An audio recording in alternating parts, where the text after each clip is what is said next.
Despite Ripple's victory against the United States Securities and Exchange Commission, SEC, the company's chief executive officer claims that the United States government is still hostile toward cryptocurrencies. Until that changes, the banks in the United States are not going to engage meaningfully, he cautioned, adding, "I don't think the window of opportunity for the United States to be a leader has passed. But I believe that with each passing day, these other markets want the entrepreneurs there, and they want growth." Position of the U.S. government regarding cryptography. On Wednesday, the CEO of Ripple, Brad Garlinghouse, spoke at the D.C. FinTech Week conference about the position of the United States government regarding cryptocurrencies. Recent months have seen Ripple emerge victorious in a number of court battles waged against the United States Securities and Exchange Commission, SEC. Even after Ripple's legal victory against the SEC, certain U.S. banks are still hesitant about adopting cryptocurrencies, as Garlinghouse said this to emphasize that certain U.S. banks are still cautious about adopting cryptocurrencies. As long as this is the case, financial institutions in the United States are not going to participate in a meaningful way. The CEO of Ripple said that the posture taken by the SEC toward cryptocurrencies, in particular Chair Gary Gensler's view of crypto as the Wild West, is more affected by a political agenda than well-defined regulatory standards. Gensler's view of crypto as the Wild West was used as an example. He emphasized that this strategy is preventing the cryptocurrency business in the United States from advancing in a positive direction. As his last speech at the Ripple Swell Conference in Dubai, which has now come to a close, Ripple Labs Incorporated's chief executive officer, Brad Garlinghouse, has hinted at what he expects to be the next step for the cryptocurrency sector. The CEO of Ripple on the growth of cryptocurrency. According to Garlinghouse, the regulatory approach that the Securities and Exchange Commission, SEC, has taken toward the cryptocurrency industry in the United States has to undergo significant revision. According to him, there is no other method to get the desired effect. This comment is in response to the fact that Ripple has been victorious against the SEC on 3 separate occasions since July. These include the declaration from Judge Annalisa Torres that XRP is not in itself a security, the denial of the interlocutory appeal from the regulator, and the unequivocal dismissal without prejudice of the charges against the Ripple CEO and Chris Larsen, the company's founder, for facilitating the sale of XRP as an investment contract. Both of these decisions were made by Judge Annalisa Torres. These triumphs, in Garlinghouse's opinion, imply a lot for the industry as a whole and have the potential to help it chart a new route moving forward. He forecast that after appropriate regulations are enacted, we will eventually be able to get to the next phase of enterprise crypto adoption. The chief executive officer of Ripple stated that some of the happenings that the cryptocurrency sector has witnessed in the previous year, such as Sam Bankman-Fried's SBF conviction, may eventually assist the cryptocurrency ecosystem in becoming more knowledgeable.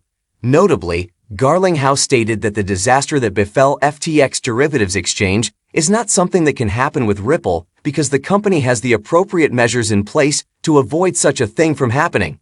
Regarding Bitcoin ETFs, Brad Garlinghouse, when asked about what's next for the market in the face of Bitcoin BTC and XRP soaring to new price heights in recent months, Garlinghouse said that while he tries his best to steer clear from speculating on the market, he believes that the impending halving and the potential approval of a spot Bitcoin ETF can usher in enormous capital into the industry.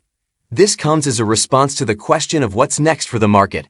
The demand for Bitcoin exchange-traded funds, ETFs, is increasing all over the place, and many industry professionals are already sharing their thoughts on the probable timetable and possibility that the product will be approved by the Securities and Exchange Commission, SEC.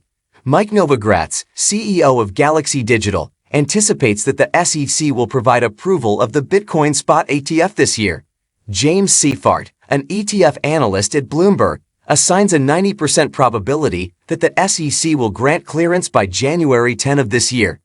Gensler also recently revealed that he is pursuing a litigation-heavy approach to regulating the cryptocurrency market since the cryptocurrency industry is replete with fraud, misuse, and misconduct. Gensler gave this explanation in a recent interview. This Thursday, he issued a warning to anyone who wants to be involved in crypto that they must do it within the law. The CEO of Ripple pointed out that while the United States has taken a negative posture towards cryptocurrencies, other countries are encouraging companies and investments in the cryptocurrency sector with clearer rules. He noted that the United States has taken this approach. This includes the United Kingdom, which earlier this month reiterated its dedication to developing itself as a global hub for Bitcoin exchange and development. Garlinghouse is of the opinion that the United States could still emerge victorious in the cryptocurrency race, despite the fact that the country is currently jeopardizing its early lead and suffering a decline in its market share. In his opinion, the opportunity for the United States to take the lead in the world has not yet passed. On the other hand, I believe that these other marketplaces get more and more eager to attract entrepreneurs and growth with each passing day. The case against Ripple is getting stronger. Today, we'll discover out what will happen next. Chief Technology Officer at Ripple, David Schwartz, has endorsed XO's burn to mint approach, acknowledging that it may serve as a catalyst for demand for XRP. XRP Ledger is getting ready to acquire new features in the next weeks, and according to XRP-Scan, customers who are still utilizing Ripple versions 1.10 or below are expected to upgrade their systems in order to take advantage of the new features. In order to enable the Fixed Reduced Offers V1, which addresses critical problems with DEX offerings, it is necessary for the updates to reach more than 80% within a period of 14 days. In the middle of September, XRPL version 1.12 was made available to users with a number of remarkable new features, one of which was referred to as Fixed Reduced Offers V1. Additional bug fixes were implemented, in addition to certain adjustments that bordered on the well-known Automated Market Maker (AMM) function and the clawback feature. At that time, customers had until September 20 to upgrade to the most recent version or run the danger of having their access to the service terminated. In addition, the XRPL upgrade was a requirement that needed to be met before one could cast a vote on new amendments like XLS30.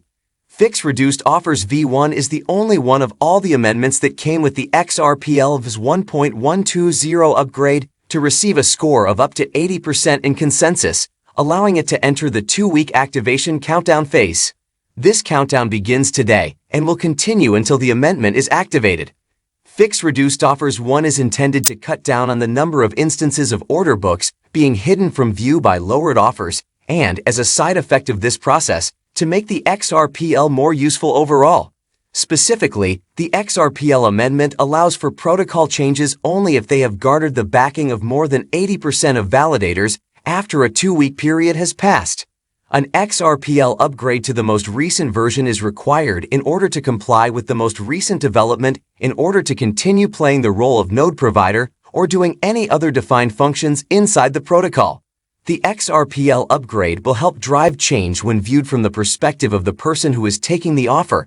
The adjustment may result in the exchange rate of a lower offer on XRPL DEX being rounded in such a way that it becomes superior to the offer that was first presented.